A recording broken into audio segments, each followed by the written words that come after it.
Hello and welcome to the 14th now episode of the Bunker to Bunker podcast. I have been missing for a couple weeks. I had some other things going on, but we are back. It feels amazing to be back and back on the content grind. So we are back. Josh, how are we doing this lovely Monday morning? Doing pretty well. Came off COVID. Yeah, So I sound like I have it right now, so it's just a great duo that we have right here. so yeah, went to Penn State for the West Virginia game, and then came back with COVID. But we're all healthy now. We did the quarantine. wasn't too bad. It was actually the first time I actually got it. Like yeah. I've thought I've had it multiple times and tested like a couple times, and even they're like not the rapid test, and I never had it. So this was kind of a first time for me, but it seems like a normal thing these days. But yeah, coming off COVID. So I guess it was probably good timing. It didn't happen during the Ryder Cup because that's my favorite tournament, which we'll talk about. Yeah. But glad it probably happened at the best time. So Uh-huh. got through it. Didn't hopefully didn't spread it. So Yeah. Yeah. yeah, glad to be back with you. I feel like you're kind of a stranger to me these days. Yeah, I I fill you in, but no. But it's been a good yeah, last couple of weeks. Now we got it's some been football. busy. So It's been busy.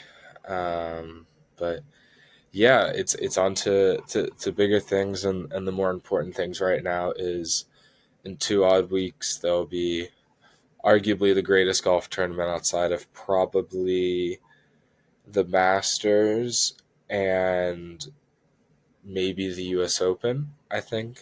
The Ryder Cup.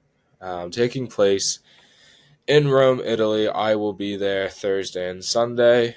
That's going to be a lot of fun. Taking place at Marcus Simeone Golf Club, a little bit northeast ish of the city. They have like no transportation to get there, and the only recommended way to get there is by train, and that is going to be disastrous. But I guess when in Rome, as they would say, I'll be using that joke way too much. It's not funny, but I don't know what else to say. So, on to the topic of the Ryder Cup. So, on Tuesday, which feels like a long time ago, on August 29th, Zach Johnson announced his six captains' picks. Those picks were Justin Thomas, Jordan Spieth, Colin Morikawa, Sam Burns, Brooks Koepka, and Ricky Fowler. What is the instant reaction to them? Were those the correct six? Were there snubs? What do you got for us? um, I think they were the correct six. I Those were my predictions on what I would do. I think I posted a couple of times on Twitter, like at this point in the year, what would I do? I was always a big Sam Burns guy. He's Uh-huh. won at match play. Actually beat Cam Young, so I guess he's like a snub. But that's not why they took him because Burns beat Cam Young and match play. But JT is the topic of discussion for the last month or two that we've been talking about the Ryder Cup, and a lot of Twitter people don't like it. I think they don't like it because they just want something to talk about in a negative fashion, and they just resort to JT. But I don't think people understand that the Ryder Cup's different. When you try to build a team, you're not building the team of the best 12 guys. You build a team on the best guys that fit together, and JT needs to be on that team to try to win in Europe. We haven't done that in probably like 30 years, I think. And he's not playing well, but it's a team game. It's match play. We're not playing short play. It doesn't matter. You know, you Mhm. know, JT could take a triple on a hole. They par it. It's one hole, not three strokes. So Yeah. I think JT is our Poulter. Poulter historically has what has Ian Poulter won besides a Ryder Cup, Ryder Cups? Nothing. So he's always there. I think JT's the staple. He has to be there. And as Zach Johnson said, you don't leave JT at home. Mhm. And I think that's true. And the other ones were pretty obvious.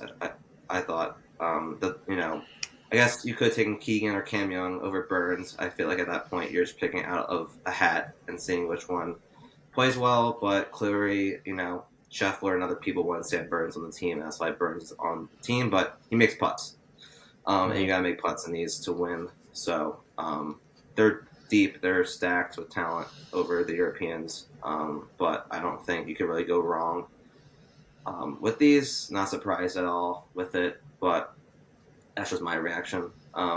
What was your reaction to these picks?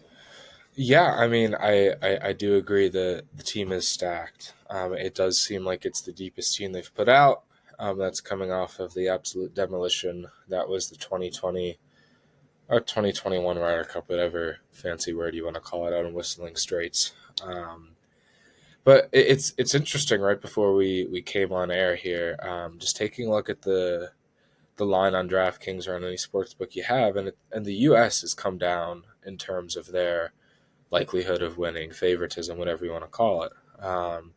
About 40 points. They were hovering on a minus 200 mark, and they've fallen a little bit to about 165, depending on where you look, which is really interesting.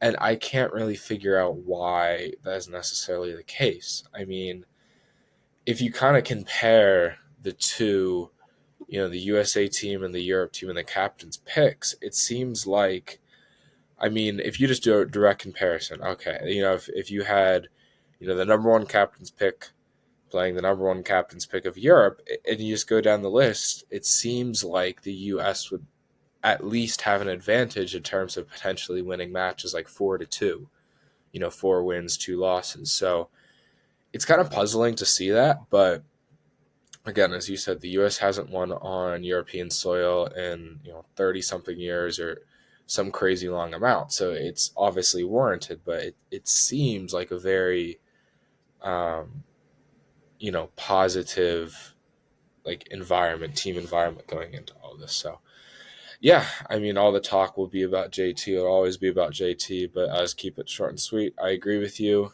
Um, he shouldn't have been left at home. I think, will be a contributor, and I think this is his shot to really silence all his haters. And it's his simplest shot because it just requires him to play well against one other person, not against 155 other people in a full field event. So I think he'll take this very seriously. And I also think it was great for team morale. But I guess moving on to the European team, it definitely is a team that is full of young players and full of old players. These six captains picks would have been Sepp Straka, Ludwig Alberg, Justin Rose, Shane Lowry, Tommy Fleetwood, and Nikolai Holzgaard.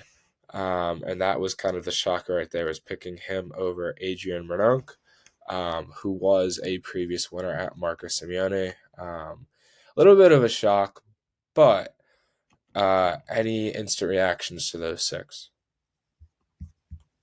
I also read that Hoygaard has actually won there too. So Oh, that's fun, nice. I thought he lost to Moronk, but he actually beat Uh huh. Moronk and Fleetwood. Like I think they beat first here, but no, I'm again. I guess the golf nerd in me. I'm not really that surprised. I mean, I guess like the Europeans like to. They're always top heavy, and they always need to try to fill out their captain's picks. And in previous years, we saw in 2016, they took a 20-year-old Matt Fitzpatrick, and then they took Thomas Peters, however young he was, and just threw him on that team. I think this is kind of very similar with Aberg and Hoygaard. Aberg was playing college golf like 6 months ago.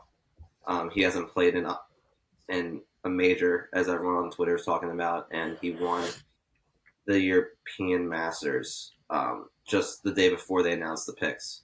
So I'm not surprised Mm-hmm. about that. I mean, for Hoygaard, I think he's like a future guy that I don't think Moronk will be in the picture ever in a Ryder Cup. So I think just taking Hoygaard over him, I think was probably an easy selection. Honestly, I don't think I think it was probably in like the captain's room. I think they were probably all agreed on that one, to be honest. But um, you have Shane Lowry, who you would think he's played in many Ryder Cups. I'm pretty sure the only Ryder Cup he's played in is the one that we were at last year, and he didn't play that well. Fleetwood's a dog in um, match play and Ryder Cups, as we know. So, in 2018 when him and Francisco went 4-0, 5-0, and then Justin Rose, he won. He's had a pretty good year, so not surprised. Straka's kind of the guy that I think is going to go like 4-0 and not miss a putt.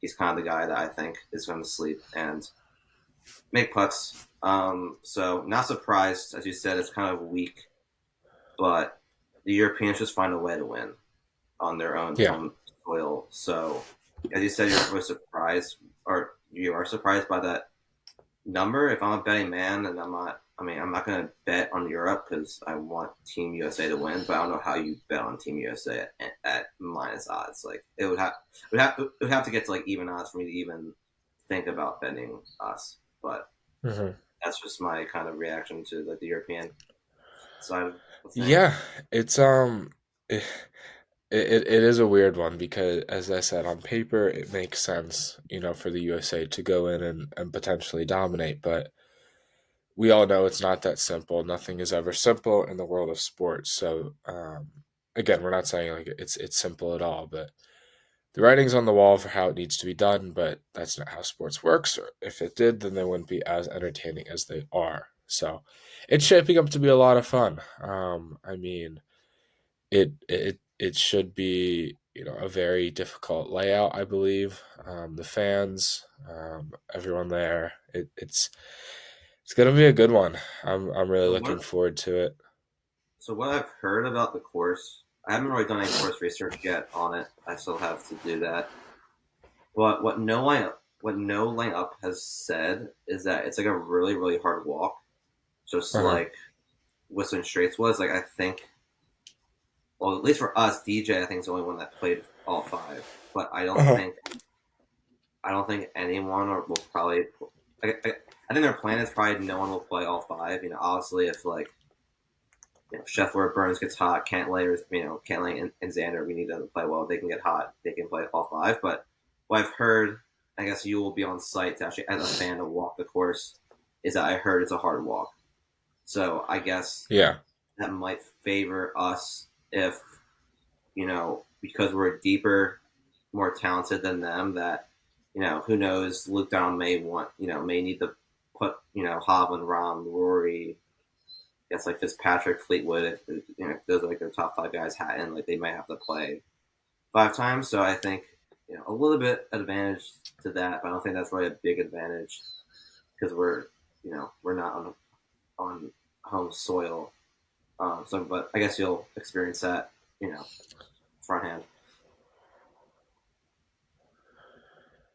Yeah. That I have also heard about it being a tough walk, and we got fescue everywhere, and yeah, I don't know. As you said, I am in the same boat. Don't have much knowledge of the course yet. That'll be coming at some point next week, but yeah, it's really shaping up to be on paper a pretty entertaining one. Um, So I have two things on the rack up before we move on to yeah, the Fortnite. Um, what do you think about Keegan's comments? Did you see what he said posted on social media? and enlighten me a little bit on them, and I can give you some thoughts. So he essentially I think he posted on his personal. I think he also like was interviewed by like Todd Lewis on Golf Channel or something. But Mhm. essentially he said that he's very disappointed he didn't make it. He basically like had a bag from like a Ryder Cup bag from I think maybe 2012 or the last Ryder Cup he played in. And like he said, he told himself he wouldn't open that bag until he either makes a Ryder Cup team or wins another Ryder Cup, either one of like the order. But he basically went to his social media and said how the only way for him to make a Ryder Cup team is if he makes it automatically. And like he said, like he basically said like, he won't ever be a captain's pick because it's a boys' club. Like they just pick the same guys every year, and basically said like how much it means to him, which I think he's right. It makes sense. However, I think people were kind of like being like, this is a shot at JT, which I'm like, no, this is a shot of like the Ryder Cup. because like the point system is even more flawed right now because it used to be about, I think it was about the money that you make and the majors, and now that the majors are even more money now compared to other tournaments.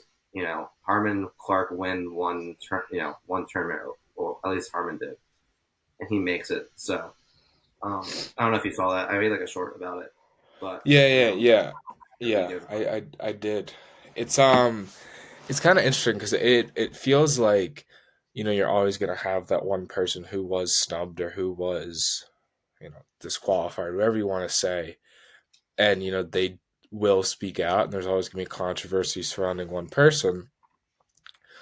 Um, but you are right. It is interesting because it is rather flawed. It does kind of manage performances in majors more heavily, which obviously makes sense, but at the same time, you're taking away from a season long performer who's performed well. So I don't really know how you fix the system necessarily. There's definitely a better fix out there. So it makes sense to have someone like Keegan upset, whereas, I Keegan could have made this team, but because of the point system, he obviously didn't because of performances from Clark or Harmon, just well, not or more so Harmon solely in the yeah, major. So it's definitely interesting. You know, kind of a fan of voicing your opinion. I mean, I don't think it's gonna harm him in the future.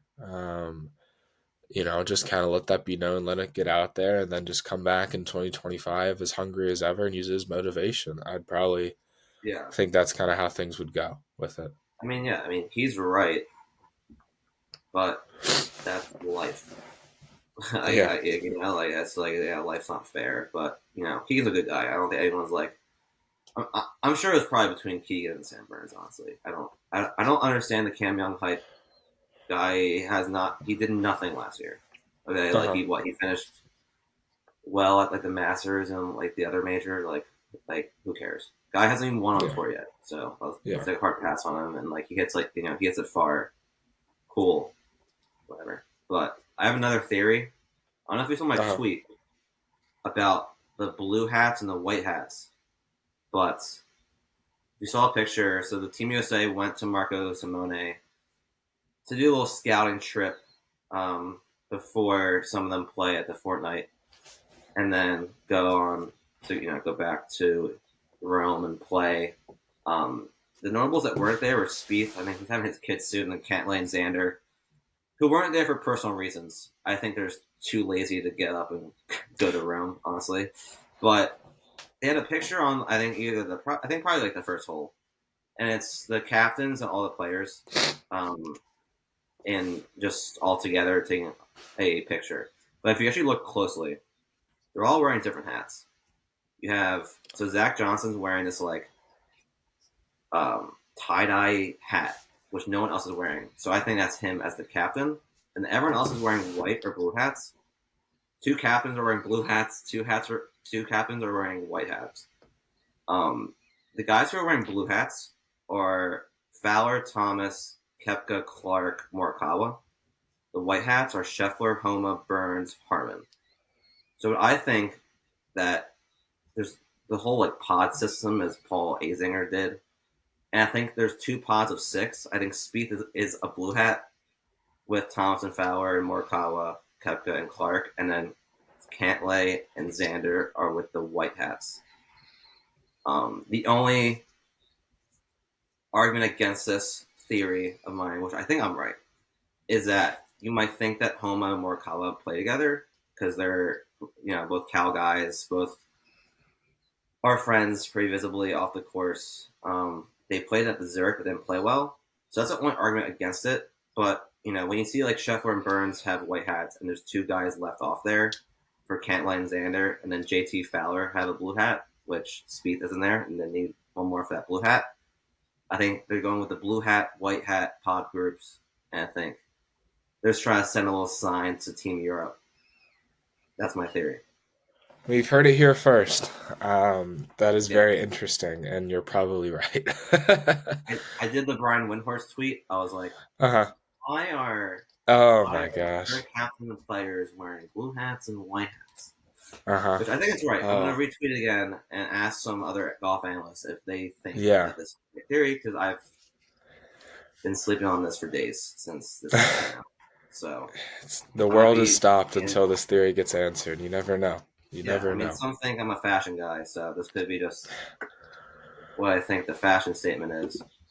Oh But it was boy. also funny that Jim Furyk was wearing like the famous shirt that they wore Uh-huh. when Justin Leonard made that putt in Yep. that picture of the boys Yep. getting probably drinking a little red and white wine and having some good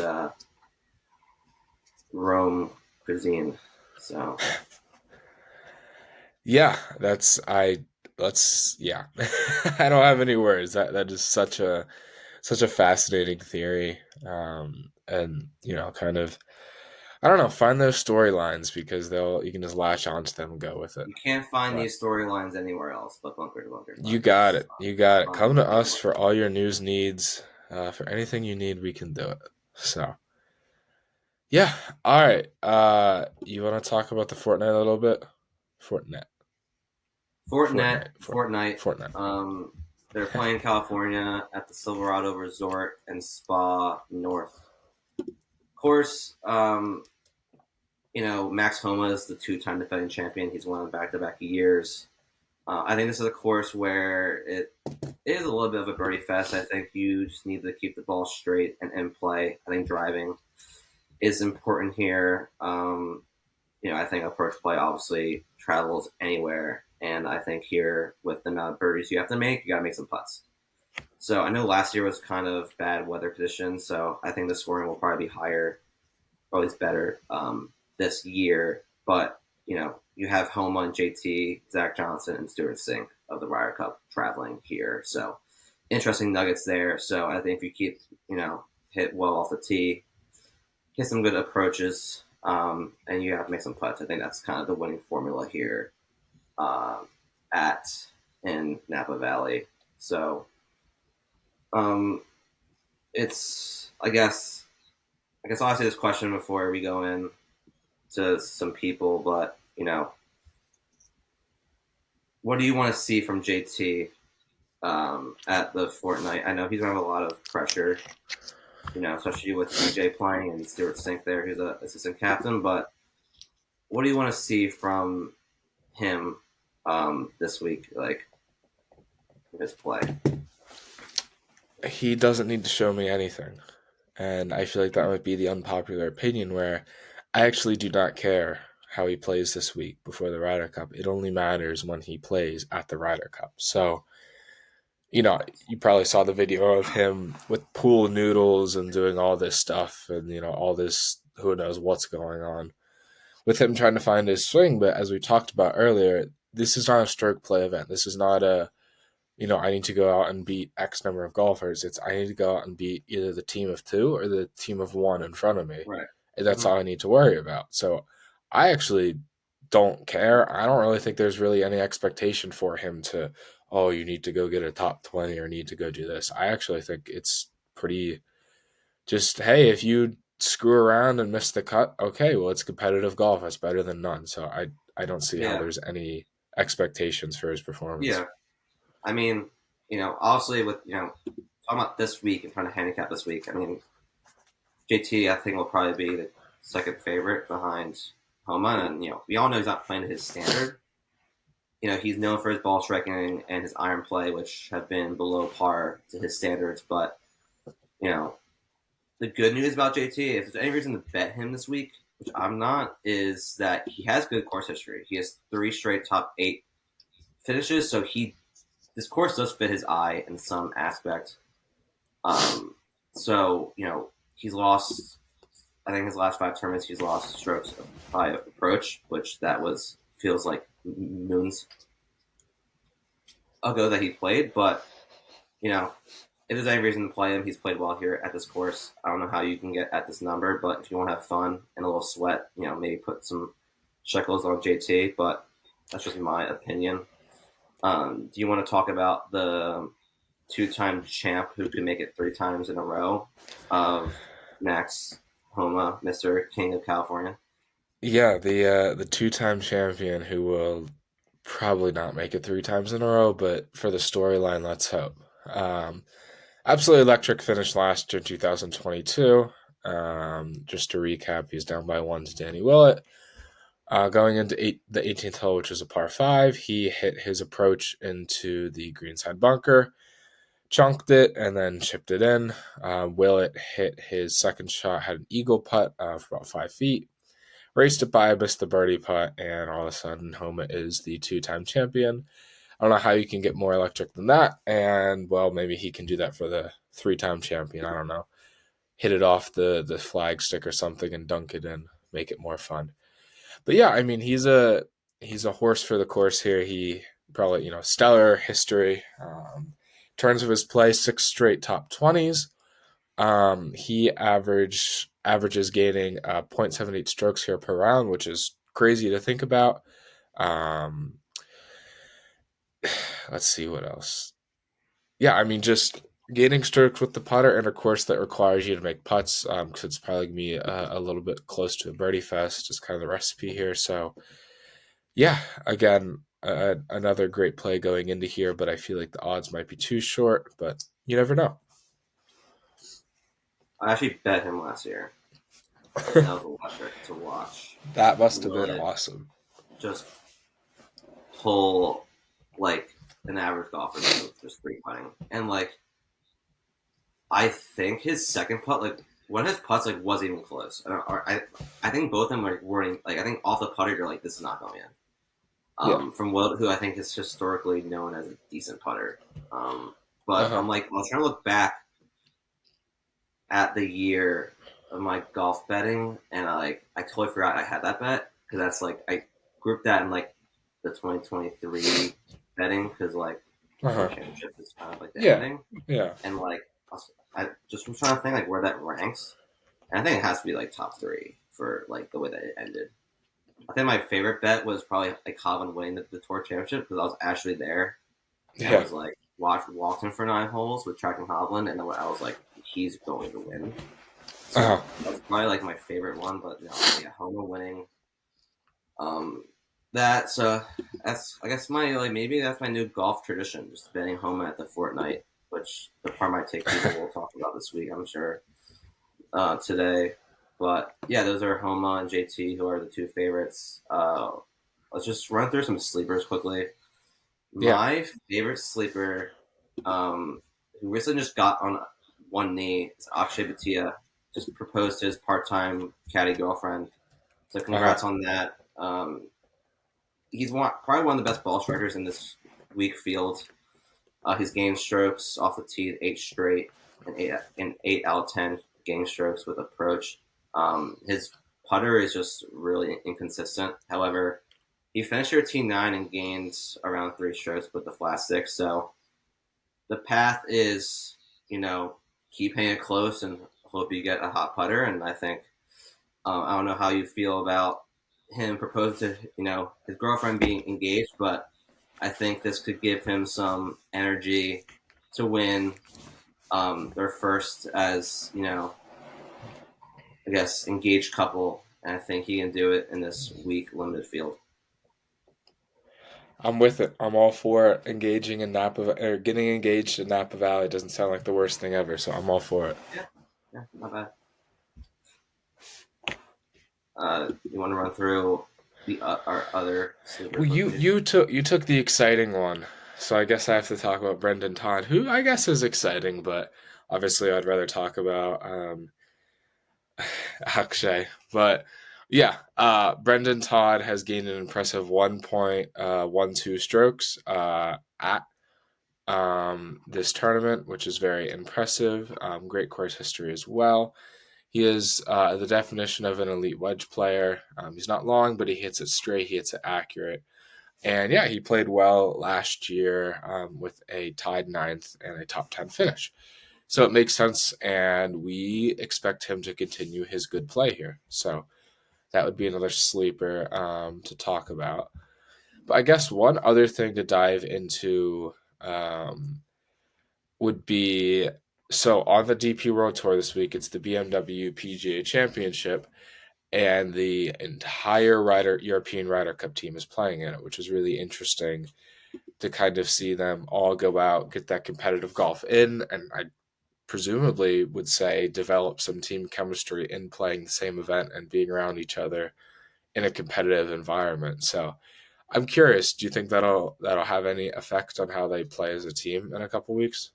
I can't wait until we lose the Ryder Cup, and I'm gonna say because the whole team didn't play like the Fortnite Championship. That's gonna be my reason why. Um, Yeah. no, I mean I think this is one of the bigger events. I'm pretty sure.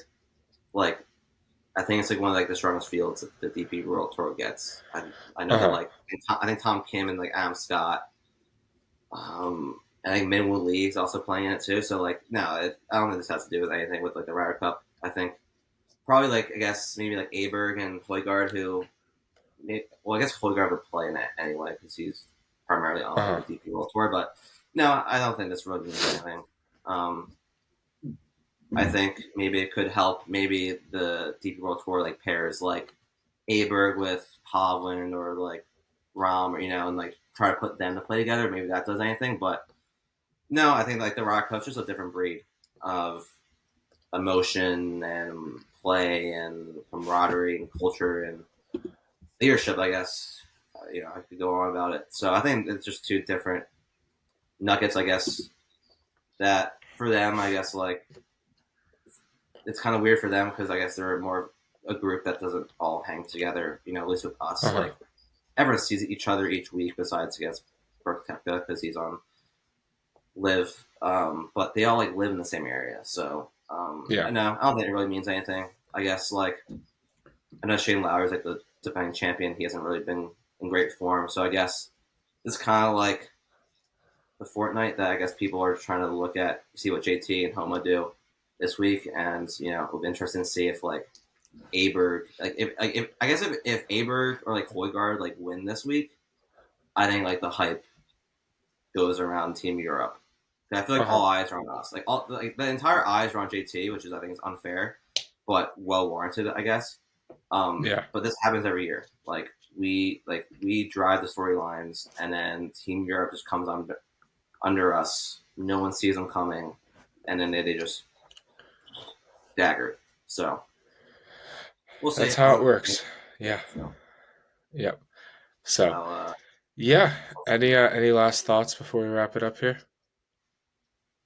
No, I'm just excited for like the Ryder Cup. I'm glad that we have some football um, coming up. The Steelers had a horrific Nope, loss. nope, nope, nope, nope, nope, Absolutely nope, nope, pathetic. nope, nope. Stop, stop, Jay stop, Pickett stop. just not Don't. the guy. It's just pathetic Okay, showing. Um, okay, the okay. You Eagles know can play what? like On. either. All right. Super, We're super done. football podcast. Yeah. No, no more. I was dreading that you would bring that up eventually, and I'm trying. Let me be at peace. It's week one. It's a long season. We'll be Okay. okay. Week two's coming up. Who Monday you Night guys playing next week? Football. The Browns on Monday Night Football. Home. Oh boy. Uh, yeah. So, All right. all right. Well, thank you everyone out there for listening. Exciting times coming up. Exciting content coming out. So continuously stay tuned. And we will be back next week for presumably more Ryder Cup talk because that's all we talk about apparently. So see everyone next week.